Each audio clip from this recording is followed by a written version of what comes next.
Good morning. It's Saturday, and today we're going to talk about Hansel and Gretel. So, this story is really interesting because it really takes you through the steps to shift from lack consciousness to abundance consciousness. And as typically we talk about, in the opening, it gives us the state of consciousness that's existing. So most of the time, it's what we've inherited. And in this case, we have a stepmother and we have a father. Again, no mother. She is gone. So we assume that she's deceased. And this means we have a first chakra issue, which is around abundance, generativity, safety, well being, which a lot of these things are revealed more and more in the story. So the stepmother, once again, is the negative feminine, and she and the old woman, since most of you already know the story, the woman who lives in the house, she is they're the same character, interestingly enough, and they both have really the same function, and that function is to get rid of the children. So they represent a state of consciousness, again, that's often inherited. It is what we have received from our ancestors, from our parents, from our culture, wherever it comes from. And oftentimes it's not just in the family or in the ancestry, but it is something that is a part of the culture as well.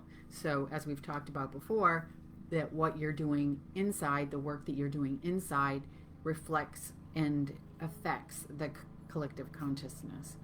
So in this story, there's a fear of not enough, and there's this clear lack and poverty of consciousness. We've seen this in some other fairy tales, but it's often been mixed in with other things that are happening. And so it's not really the primary focus, which we do see in this story.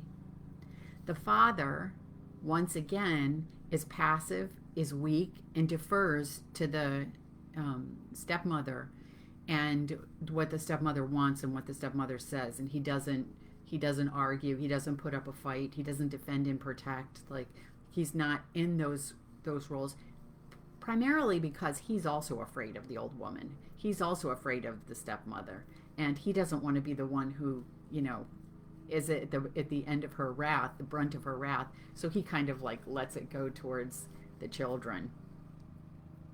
So with a healthy feminine, which is really what we want in the psyche, there's a nourishment, there is abundance. So what I love about this story is, and what it reminded me of as I was reviewing it, was that it says it really brings forward the same trajectory as dreams. So dreams are taking what we've inherited and the consciousness that we're living and the beliefs and the ideas that we adhere to, and if they're not true, if they're not part of the global truth, the bigger truth, then what they do is the dreams will come in and begin to correct that. I believe I shared the dream I had once before where I was showing this guy where I had been born. It was a big map of the states on the ground, and the state that I was born in was, we were standing near it, and I'm pointing and I'm like, oh, this is where I was born. And then I turn to walk away, and another guy walks up to me and he takes a solar eclipse, remember it's a dream, he throws it and it goes into my third eye. So the dream is saying, like, this idea that you have been born and into a state in a particular time actually isn't true. That you weren't born then. You were born when the soul and spirit, which is what the symbols of the sun and the moon, the solar eclipse coming together actually represent, when those two things come together is when you're actually born. So they come, the dreams come, and the fairy tales are trying to correct us to move out of the cultural ideas, the inherited ideas, into the truth. And that's really what we're seeing in this story. So the healthy feminine is about abundance. It's about bringing gifts into the world. It's about being worthy being enough, deserving, like receiving. It's a lot of that is about receiving. And intuition, right? Receiving intuitions. The path, it's a path to freedom, really. If you look at the symbol of the Statue of Liberty, that really depicts all the aspects of it are depicting the state of freedom comes not by the sword, but by the inner journey. And so that's what we see here too. So the healthy feminine is also about the flow of emotion. So all the things that we associate with the feminine and a healthy feminine would be what we were seeking as a result of this transformation of the negative feminine and the weak passive masculine here.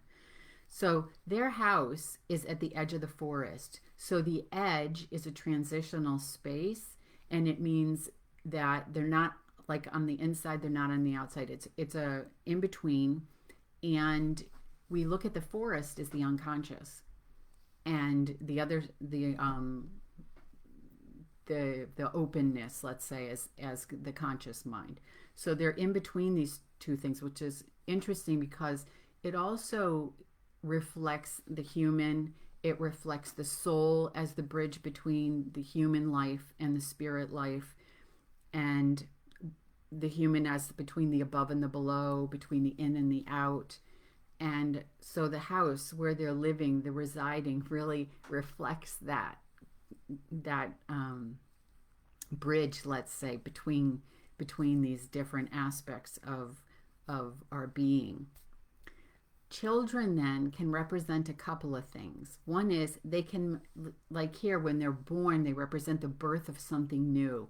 They can represent gifts. We can look at, when you're looking at a dream or a story, you can say, okay, what happens to the story if I look at it from this angle and say that the children are actually children? Or if we look at the children as the gifts of the psyche, or we look at the children as the birth of something new and a new consciousness. So you can look at it from all these different vantage points and say, what am I learning if I look at it from this perspective? And what do I learn? And so sometimes it doesn't fit. Sometimes you can say, okay, what if I look at it this way? It doesn't really bring anything new to consciousness. So we can really try these different things on and see where can we get more information about consciousness, and by trying the different vantage points. So let's see. So the gifts, if we looked at the children like gifts, then and looked at them to be like children, then what you would see is that the gifts, like children, need to be nourished. They need attention. They need all those things that a child would need in order to grow and thrive. And that's the way we treat the gifts that we receive from spirit or the soul. So in this story, there is a lack of food. And this lack of food is what is disruptive for the feminine, the mother, the stepmother in particular. And she doesn't want to feed the kids. She says, if we feed the children, then basically in her own consciousness, and I know this can sound extreme, but in a way it is that she feels like it's them or her. One of them are going to die because there's not enough food for both of them, and obviously food is required to survive. So that's where her struggle is between those things. So again, if we look at the children as gifts, she can't see the value of her gifts.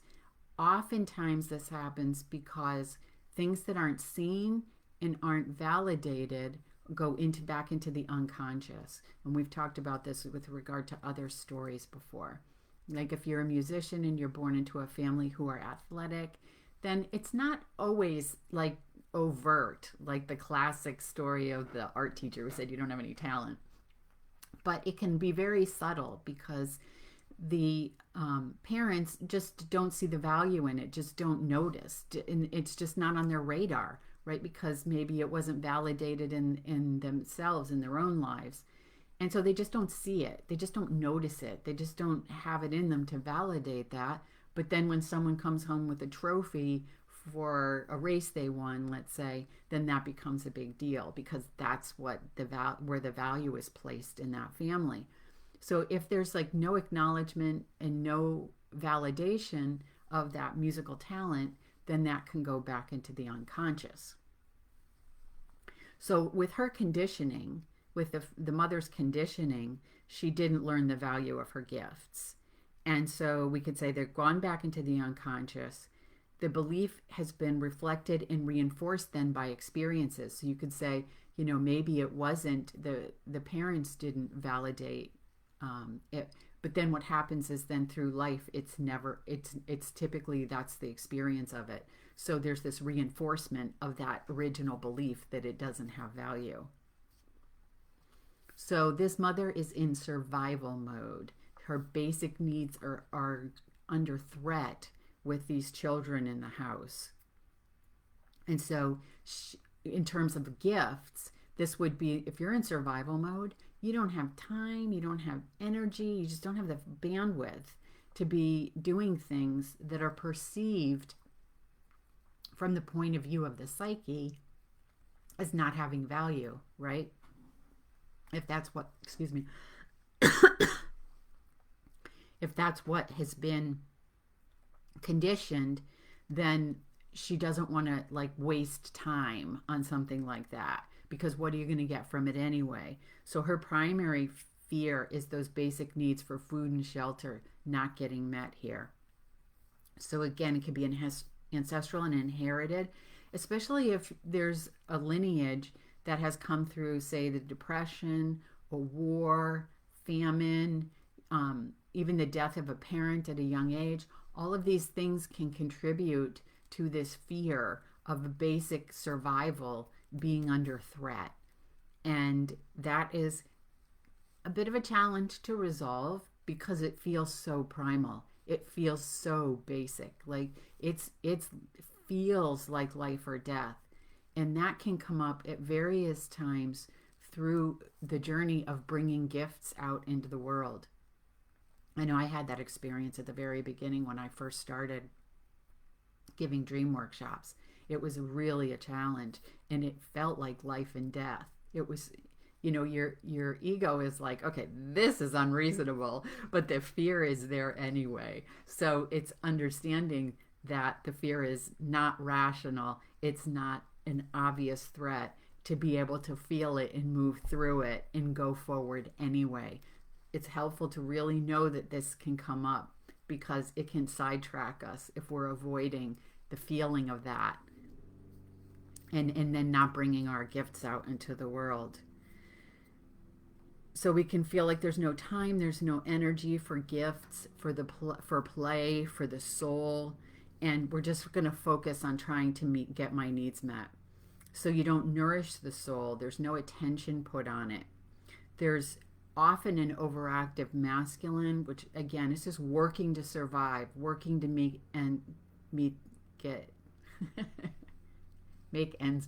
That's what I'm trying to say. And this can cause anger and frustration. Excuse me. All head, no heart, because there's this defend and protect mode that's happening. Because if the resources are limited, it's me or you. I have to pull in. I have to defend and protect myself so that I survive. So this is like the most basic element in stay safe. And so for this stepmother, those kids are the issue that's here. So the pattern is brought on by lack consciousness. And that's what's so cool about this story. Well, one of the things is that they're going to actually show the pattern and how it unfolds. So here, there's, again, not enough. So there's an inner sense of inadequacy that gets projected onto the world. And that's how lack happens, or not enough. I'm not enough, so nothing I have is enough. And I don't get enough. And there's this ceaseless striving then oftentimes to be enough, to get enough, to have enough. And so that need for validation, need for receiving from the outer world is what the focus is on oftentimes, because that's what we're taught. So there can be a judging. that judging, that sense of inadequacy and not enough inside gets projected, and then we can judge not only our situations but others then through that lens. And so this is really important, because changing this to align with greater truth means that it's just such a global and fundamental change that can really have profound implications to life, to your life, to my life, to everybody's life. So the repetition of this pattern happens when the children are sent back into the unconscious. We've talked about this, like the manuscript that never gets written. It goes back into the drawer and it's forgotten about. And then at some point you might run across it in the drawer, pull it out, work on it a little bit, and then life gets in the way, goes back in the drawer, and forget about it. Like, I don't know about you, but I've met a lot of people who say they've got a children's book or they've written a children's book and they haven't done anything with it. So the stepmother tells the father, she says, as she's trying to convince him that we need to abandon the children, she says, you might as well build our coffins. That for her, again, it's that desperate. It's that dire. If you want to keep the children, then make our coffins, because it means we're going to have to be the ones to go. So it's life or death for her. If the children remain, the stepmother starves to death. Intense fear of her needs not being met. So there needs to be compassion for this part of the self. It's so easy in these stories, like, the jealous stepsisters, the evil stepmother. It's so easy to get, project onto that and be like, yeah, bad person, bad, bad, bad. But it's parts of us. And so we want to have compassion for these parts of ourselves and understand that they're just conditioned. That whether it's from our own lives or it comes from a family member or our ancestors or the culture, wherever, it doesn't really matter. What matters is that we receive the kindness and the empathy and the love that part of us never received. And so we want to be, the more we can become aware of this part of ourselves, and if it's active, how it's active, how it may be influencing our behavior, how it may be guiding us in a direction that's really not the direction that we really want to go in, or that's really in our highest good. So we have compassion for this part of ourselves and see how it's playing a part in our going forward, in tending our soul and sharing our gifts. Like, what role is it playing? So in the psyche, the stepmother can't coexist with the children. So it's not just in a sense like out in the world seeing it, but really bringing it back inside and saying, okay, in my psyche, these two can't coexist, because it's life or death for the mother. So one of them is going to have to go. Obviously, we know which one we want it to be. So death in the stories is not death, it's transformation. So we're not really talking about the stepmother dying, but we're talking about transforming and integrating that energy. So when that energy gets integrated, it provides more energy for things that we really want to do with it, instead of getting energy. So, right, so she's trying to divert us. She's trying to deflect us from sharing the gifts. So the energy is going towards that, towards working with that, or doing those things that she wants you to do. So when you get that turned back and are able to, transform that, then that energy comes back, and then you have more energy available to pursue and to go forward in the direction that you'd like to go in. So it can represent a new state of consciousness versus the old state of consciousness.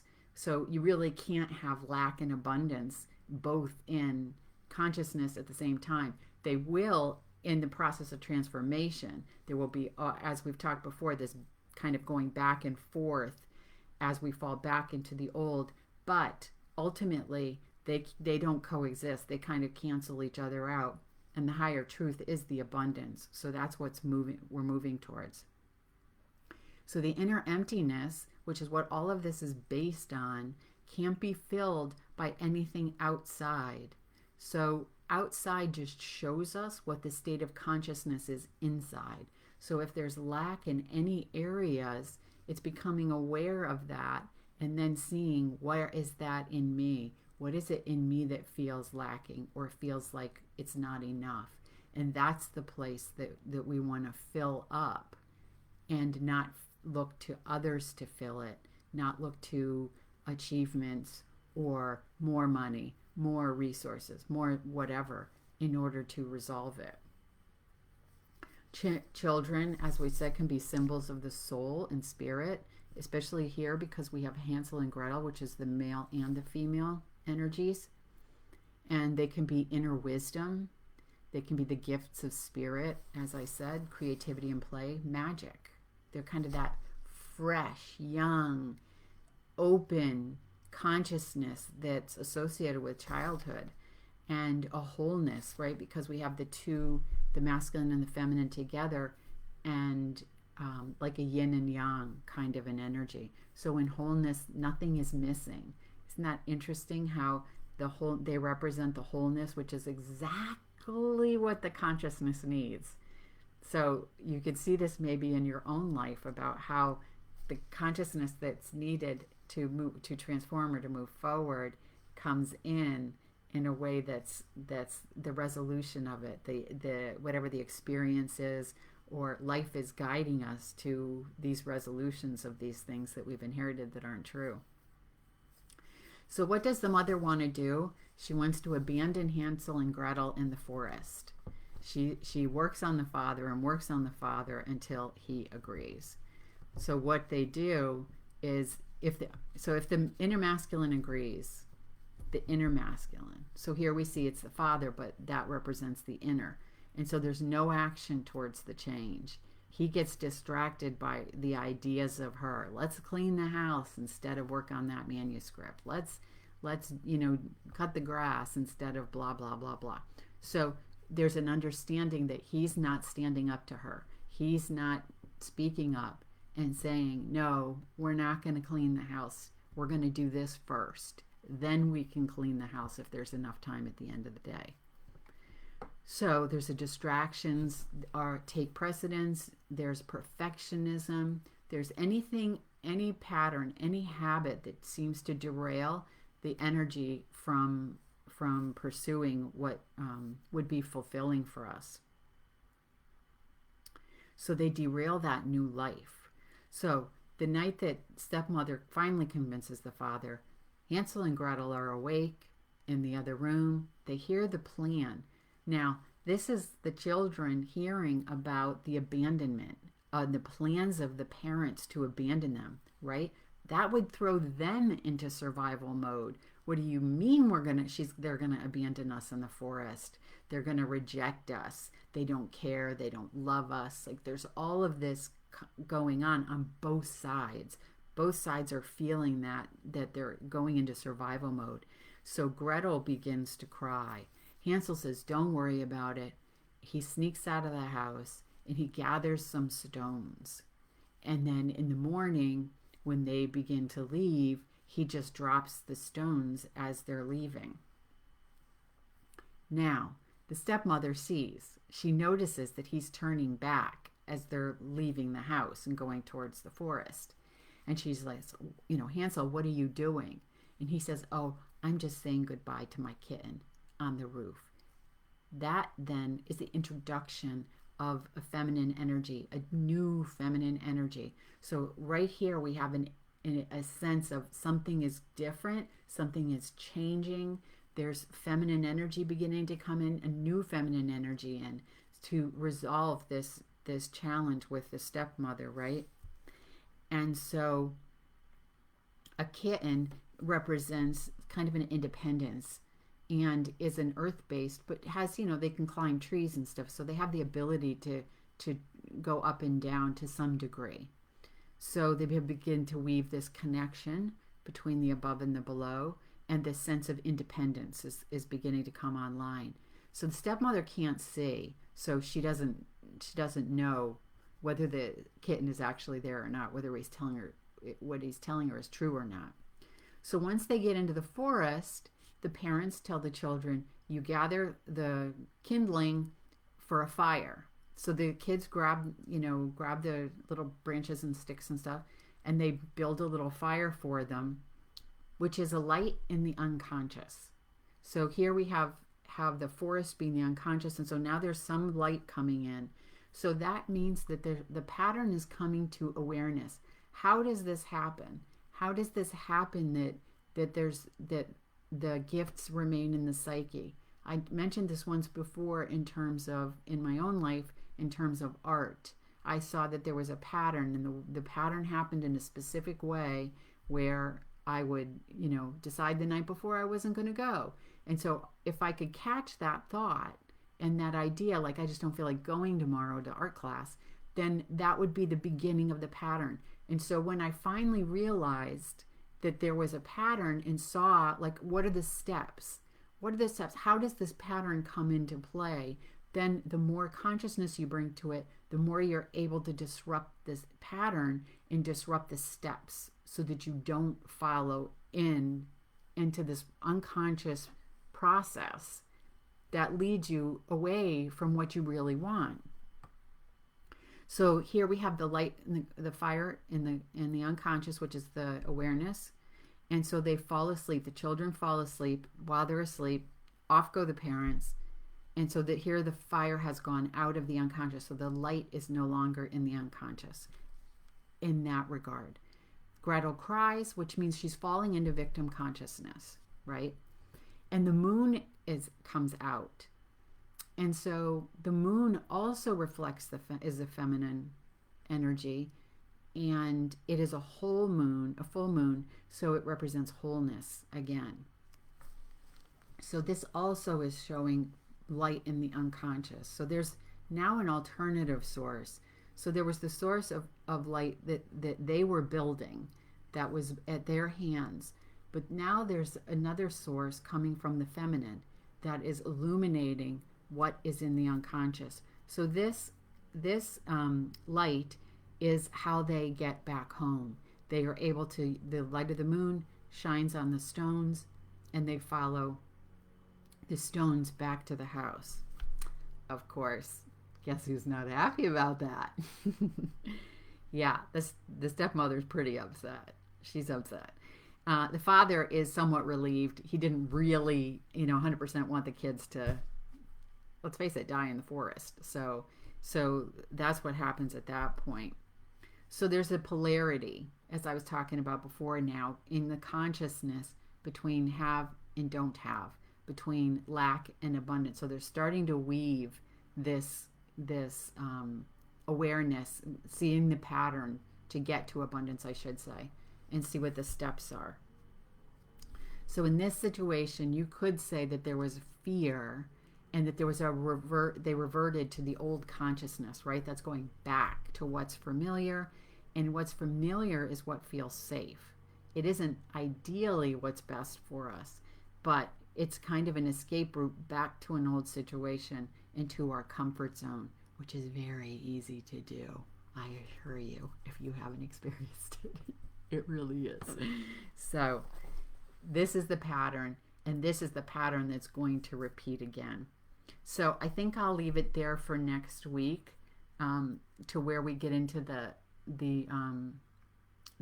second run through of the pattern, and there will be a change. There will be a change. It's a really great story. I just hearing the details of it and seeing how the feminine plays such a critical role in this story. And oftentimes in the stories we talk about, the feminine is the main character, and so that the soul is what's at play here. But in this story, this particular pattern around lack and abundance, and around the specific role that the feminine plays in the resolution of that, like we saw it in Beauty and the Beast, but it felt like the Beast played a big role in the resolution of that. He was the one that kind of guided her and encouraged her. We saw it in The Handless Maiden. We saw it in Rapunzel, right? Over and over again, we have had to face this lack of generativity, lacking consciousness, the not enough, and it has to get rid. So it really points to the importance in our culture of resolving this. I mean, look how many stories we've talked about this. I mean, what's interesting and what's helpful is that each story kind of seems to approach it in a little bit of a different way and talks about it in a way that's helpful and in a way that gives us greater insight into the transformation of this. But really, it emphasizes the importance that this shift in consciousness has. All we have to do is look at the planet, look at the situation that we're facing, and this, consumption that we are. Yeah, it's not having very good effect on the world around us. So if we can resolve this, then we don't need to consume so much outside of ourselves because we're already full. We're already whole. And that wholeness and that fullness in life can come from that time spent in stillness. That's time spent in just being. It's where we begin to feel this sense of there's nothing outside of me that's lacking.